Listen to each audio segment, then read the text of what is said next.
ఉన్న బంగారాన్ని విడిపించి ఆ రోజు ఆన్లైన్ రేటుకే మేము కొంటాం. Sharma gold company. నమస్కారం, వెల్కమ్ టు సుమన్ టీవీ. నేను గీతాంజలి. ప్రస్తుతం నాతో పాటు ప్రముఖ ఆధ్యాత్మికవేత్త సుధీర్ చావన్ గారు ఉన్నారు. వారితో మాట్లాడదాం. నమస్కారం సుధీర్ గారు. నమస్కారం అండి. కలియుగ దైవం శ్రీ వెంకటేశ్వరుడు. రోజులో ఒక్కసారైనా గోవిందా అనకుండా ఉండలేం. ఏదో ఒక సందర్భంలోనైనా ఎలా అయినా సరే ఇంకా స్వామి గుర్తొస్తూనే ఉంటారు మనకి. అయితే చాలా మంది అడుగుతున్నటువంటి ప్రశ్న ఏమిటంటే, కలియుగ దైవం శ్రీ వెంకటేశ్వరుడు, కానీ విష్ణుమూర్తి దశావతారాల్లో వెంకటేశ్వర స్వామి రూపం ఎందుకు ఉండదు? కల్కి రూపం ఉంది, అది వెంకటేశ్వర స్వామినా?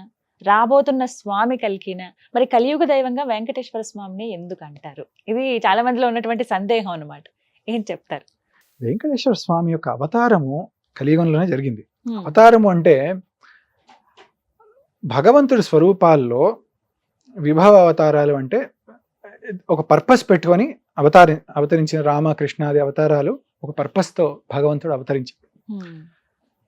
అర్చాస్వరూపం ప్రధానంగా వచ్చిన స్వరూపము వెంకటేశ్వర స్వామి.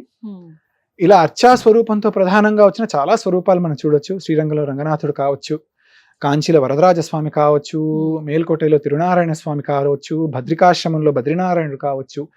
ఇవన్నీ అర్చాస్వరూప ప్రధానంగా వచ్చిన దైవాలు. వెంకటేశ్వర స్వామి సాక్షాత్తు భగవంతుడు. ఆయన అవతార ఘట్టం మీరంతా చూస్తే అంతా హోవర్ అయ్యేది మొత్తం మీకు పద్మావతి పరిణయంతోనే, కళ్యాణంతోనే స్వామి స్వరూపం. అది కాకుండా వెంకటేశ్వరుడు కలియుగంలో భక్తులని అనుగ్రహించడానికి వచ్చిన స్వరూపం. పాపాలు చాలా చేస్తారు, ఆ పాపాలు తీయడానికే వచ్చిన స్వరూపం భగవంతుడు. ఆ వెంకటాచలం మీద వచ్చిన భగవంత స్వరూపము సాక్షాత్ భగవంతుడేనండి. ఒక అవతారం అని కూడా మనం చెప్పలేం. ఎలా చెప్పగలుగుతాం? ఒక అవతారం ఒక ప్రయోజనంతో అలా మనిషిలా పుట్టి ఒక లీల చేసి అలా వెళ్ళిపోవడం అంటే వేరు. ఈయన ప్రత్యేకంగా మనల్ని అనుగ్రహించడానికి ఒక విగ్రహ స్వరూపంలో ప్రత్యక్షం అవ్వడానికని వచ్చిన స్వరూపం గనక దశావతారాల్లో కనపడదు. ఇప్పుడు దశావతారాలు ప్రధానంగా శ్రీమద్ భాగవతంలో కనపడతాయి కదా. ఆ సీక్వెన్స్ తీసుకున్నా మీరు, ఇప్పుడు మత్స్యము కూర్మ వరాహం అనో సీక్వెన్స్, ఆ సీక్వెన్స్ మన భాగవతంలో ఆ సీక్వెన్స్ ఉండదు. వరాహంతోనే మొదలవుతుంది ఆ సీక్వెన్స్. సో కాలక్రమేణా ఆ సీక్వెన్స్లు వచ్చి ఉంటాయే తప్ప దశావతారాలను సంఖ్య పెట్టుకున్నామే. కానీ మీరు భాగవతంలో చూస్తే 24 అవతారాలు చూపిస్తారు భగవంతుడివి. 24 అవతారాస్. కానీ ప్రధానంగా దశావతారాలుగా మనం ఉజ్జాయింపుగా తీసుకుంటాం. అలాగే వెంకటేశ్వర స్వామి యొక్క అవతారం గురించి స్కాంద పురాణంలో, పద్మ పురాణంలో, వరాహ పురాణంలో ఇలాంటి పలు పురాణాల్లో భగవంతుడి గురించి చెప్పబడింది. ఆయన ప్రయోజనం వేరు. ఆయన ప్రత్యక్షంగా ఈ కలియుగం మొత్తంలో అవతారంలాగా ఉండి వెళ్ళిపోవడం కాదు. భగవంతుడు సాక్షాత్తు కొండ మీద ఉన్నాడు అక్కడే. పురాణం ఏం చెప్తుందంటే, రాముణ్ణి ప్రత్యక్షంగా చూడాలి అంటే తిరుమలలో ఉన్న స్వామిని చూస్తే రాముణ్ణి చూసిన ఫలితం. సాక్షాత్గా త్రేతాయుగంలో మీరు రాముణ్ణి చూసిన ఫలితం ఏదైతే కలుగుతుందో, కలియుగంలో మీరు భగవంతుడిని వెంకటేశ్వర స్వామిని చూస్తే మీకు ఆ ఫలితం సాక్షాత్ రాముడే, సాక్షాత్ కృష్ణుడే, భగవంతుడే స్వరూపం. నారాయణుడే అక్కడ వెలసి ఉన్న స్వరూపం. ఆయన వైభవమే అటువంటిది. ఎంత దివ్యంగా ఉంటుందండి ఆ రూపం. నేను చూసే, అంటే ఎవరికైనా కావచ్చు, మహా అయితే 1-2 నిమిషాలు చూస్తారేమో కానీ చూసే ఒక్క క్షణం అయినా కూడా ఇంకా అసలు అన్ని మర్చిపోతాం.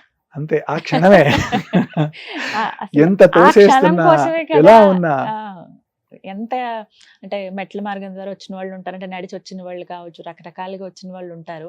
ఆ కష్టం అంతా, ఆ బాధ అంతా ఆయన్ని చూస్తున్నామన్న క్షణం ముందే తీసేసుకుంటాడు. ఎంతున్నా అదొక సంబంధం అండి. తిరుమలలో మీరు భగవంతుడికి భక్తుడికి ఉన్న సంబంధం అక్కడే చూడగలుగుతారు. ఎంత కష్టం ఉన్నా, ఏమున్నా, అసలు ప్రత్యక్ష దైవం అంటే భగవంతుడు వెంకటేశ్వరుడేనండి. ఈ కలియుగంలో ఎన్ని అనుభవాలు మీరు ఎవరిని అడగండి, ఖచ్చితంగా they will be able to tell you ఏదో రకంగా ఉంటుంది. కొంతమంది అయితేనండి చిన్న పిల్లల్ని ఎత్తుకొని గుండులు చేసుకొని ఇక్కడ మెళ్ళ మీద ఎక్కించుకొని బ్యాగులు అవి పట్టుకొని స్వామి కోసం అదొక ప్రేమ. భగవంతుడి ప్రేమ అది. లిటరల్ గా ఆయన చూడాలి అనే ప్రేమ అది. మీరు ఎక్కడ చాలా అరుదైన ఎన్నో ఆలయాలు ఉన్నాయండి దేశంలో, కానీ శ్రీనివాసుడే. ఆయన ఇంకా మించింది లేదు. గంటలు నిలబడ్డామా, 24 గంటలు నిలబడ్డామా, క్షణం చూసామా చాలు. సుధీర్ గారు, మీరు నమ్ముతారా లేదా కానీ లాస్ట్ టైం మేము దర్శనానికి వెళ్ళాం, కావాలనే సర్వదర్శనానికి వెళ్ళాం. దగ్గర 17 గంటలండి. మధ్యలో ఒక 3 గంటలు ఏమన్నా కుదిరిందేమో కానీ, చిన్న బాబు ఉన్నాడని చెప్పి పక్కకి వెళ్ళగలిగాము. కానీ ఆ నుంచున్న బాధ, ఎక్కడో అంతమంది జనంలో కూర్చున్న బాధ, ఇంకా మరి కాసేపట్లో ఆయన దర్శనం చేసుకుంటున్నాము అనగా ఇంకా మందిరం లోపలికి, అంటే ఇంకా ఆ తలుపుల ఇంట్లో దగ్గరికి వెళ్ళిపోతాం కదా, అక్కడి నుంచి అసలు ఏదో తెలియని ఒక ఆనందం, ఎక్కడో వైకుంఠంలోకి వెళ్తున్నావా అనే ఒక భావన, నిజంగా అద్భుతమే. అది ఎప్పటికీ మర్చిపోలేం, గుర్తొచ్చినా కూడా ఎలా అనిపిస్తుంది. అందుకే కదండి అక్కడున్న విమానం పేరు ఆనందనే విమానం. వెళ్తే ఆనందం వచ్చేస్తుంది అంతే, నిజమే. ఆటోమేటిక్ గా ఇంకా వచ్చేస్తుంది. శ్రీవారి మెట్లు ఎక్కాం మేము. నా జీవితంలో ఆహా. నేను అసలు మెట్ల మార్గం ద్వారా పైకి వెళ్తానని అనుకోనే లేదు. ఇంకా ఆయన ఎక్కించుకున్నాడు ఆయన మెట్లు అనే ఇదిగా. ఇట్స్ డిఫరెంట్ ఎక్స్పీరియన్స్ అండి. మీరు ఎవరినైనా అడగండి, ఎనీ వాక్ ఆఫ్ లైఫ్, పామర జనం నుంచి కానివచ్చు, హైయెస్ట్ లెవెల్ ఆఫ్ పాలిటీషియన్స్ కానివ్వండి, మహారాజుల దగ్గర వెళ్ళండి, everybody will have a experience with Srinivasa. భగవంతుడు అటువంటి వాడు.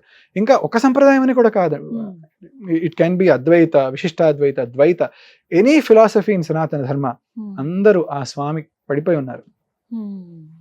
ఎవరైనా ఎక్కడున్నా కూడా ఎక్కడున్నా. ప్రపంచవ్యాప్తంగా. మోర్ ఇంపార్టెంట్లీ భగవంతుడు అర్చాస్వరూపం, more accessible form of lord. మనం అర్చించాలి అంటే ఇప్పుడు సనాతన ధర్మం యొక్క గొప్పతనమే ఇదండి. We are not confining divinity to a certain thing. అంటే లేడు, ఒక స్వరూపం కనబడదు అని కూడా కాదు, స్వరూపం సాకార స్వరూపంగా ఉన్నాడు అని కూడా మనకి అర్చా స్వరూపంలో మనం భావిస్తాం భగవంతుడిని. సాక్షాత్ భగవంతుడే. ఎన్నో సంప్రదాయాలు ఉన్నాయి మనకి. పుష్టి మార్గం సంప్రదాయం ఉంటుంది, వల్లభ సంప్రదాయం. వాళ్ళు భగవంతుడిని ఫ్యామిలీ మెంబర్ లా ట్రీట్ చేస్తారు, వాళ్ళ ఇంట్లో పిల్లవాళ్ళలా ట్రీట్ చేస్తారు. వాళ్ళ క్రమం అంతా భగవంతుడి చుట్టే ఉంటుంది, వాళ్ళ పూజా క్రమం అంతా, వాళ్ళ లైఫ్ స్టైల్ కూడా భగవంతుడి చుట్టే ఉంటుంది. అలా కొంచెం డైల్యూటెడ్ ఫామే కావచ్చు మనలాంటి వాళ్ళు, who are not part of Vallabha సంప్రదాయం. భగవంతుడినే మనం భావించి, భగవంతుడు విగ్రహ స్వరూపం కాదు, భగవంతుడే సాక్షాత్ మా ఫ్యామిలీ మెంబర్ లా భావిస్తారు కదా. అలా వెంకటేశ్వర స్వామిని అలా భావించి అందరూ నడిపిస్తారు. ఎంతో మంది భగవంతుడిని, వెంకటేశ్వర స్వామిని తన వాళ్ళ బిజినెస్ లో కావచ్చు పార్ట్నర్ లాగా సీట్ ఇచ్చి కూర్చోబెడతారండి. విన్నాను ఇది నేను రీసెంట్ గా. అసలు అది నాకు భలే సర్ప్రైజింగ్ అనిపించిందండి. చాలా మంది తమిళనాడులో మీరు వెళ్తే యు కామన్లీ ఫైండ్ ఇట్. ఒక సీట్ సెపరేట్ గా వాళ్ళ బోర్డ్ మీటింగ్స్ లో సీట్ ఉంటుంది వెంకటేశ్వర స్వామి కోసం. ఓ మై గాడ్, ఎంత నమ్ముతున్నారో ఆయన, ఎంతగా మహిమ చూపిస్తున్నారో. కలియుగ ప్రత్యక్ష దైవం అంటే ప్రత్యక్ష దైవమే. అన్ని అద్భుతాలే కదండి వారి భోగం. అసలు భోగము, ఉత్సవం, ఆలయం కావచ్చు, ఎవ్రీథింగ్ ఇస్ టాప్ నాచ్. మొట్టమొదట ఆలయం తలుపులు తెరిచే దగ్గర నుంచి ప్రతిదీ అద్భుతమే. పాపం రెస్ట్ లేకుండా నిలబడతాండి స్వామి భక్తుల కోసం. రోజుల్లో చాలా జాలి పడతా ఉంటారు. 2 గంటలండి ఆయన ప్రేమ అంటే గంటన్నర అంతే. మరి చాలా తక్కువ time. Imagine the amount of love. భగవంతుడు మన మీద ఎంత ప్రేమ ఉంటే కానీ అలా నిలబడతాడా మన కోసం స్వామి. అంతసేపు ఆ మూసిన కాసేపు కూడా మళ్ళీ ఎప్పుడెప్పుడు చూద్దామా అనే కుతూహలమే ఉంటుంది అందరికి. మీరు ఎన్నిసార్లు వెళ్ళి ఉంటారు?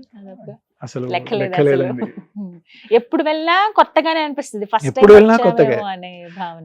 కొంతమంది ప్రతి నెల వెళ్లే సంకల్పం ఉన్న వాళ్ళు ఉంటారు, ఎంత వెళ్ళినా తనే తీరదు కదా భగవంతుడు. ముడుపులు కట్టుకునే వాళ్ళు ఉంటారు, గుండ్లు తలనీలాలు సమర్పించేవాడు.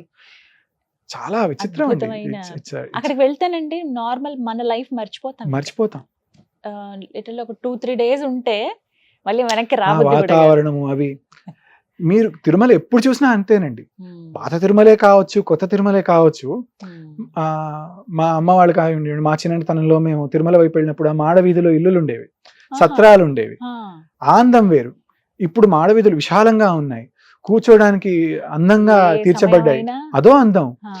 అసలు జనం అండి, అసలు భగవంతుడు ఆకర్షణ శక్తి చూడండి అక్కడ. జనం అసలు మీరు గరుడ సేవకి వెళ్తే అసలు నిలబడడానికి కూడా మీకు ప్లేస్ ఉండదు, అసలు కిక్కిరిసిపోయి ఉంటారు. ఆ మాడ వీధులు అంత విశాలంగా చేసినా మీకు జనాలు సరిపోవట్లేదంటే భగవంతుడి ప్రభావం ఎంత గట్టిది.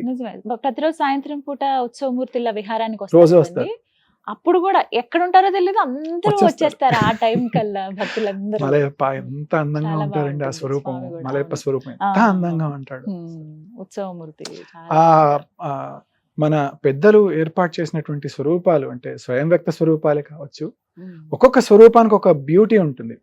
రంగనాథ స్వామిని మీరు శ్రీరంగంలో చూస్తే ఆయనకు ఒక చాం వేరు, మలయప్పని చూస్తే ఒక చాం వేరు, కంచిలో వరదరాజ స్వామిని చూస్తే ఒక చాం వేరు. అలా కాలిపోయి ఉంటుంది ఆయన ఫేస్, ఉత్సవమూర్తిది.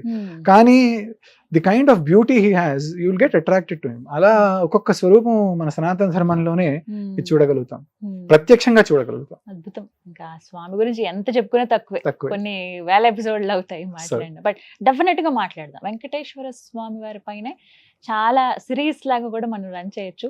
మీ పర్మిషన్ ఇస్తే మీరు తప్పకుండా. తప్పకుండా మనం వీటి గురించి తప్పకుండా. డిస్కస్ చేద్దాం. But thank you so much Sudheer గారు. Thanks అండి. ధన్యవాదాలు. నమస్కారం.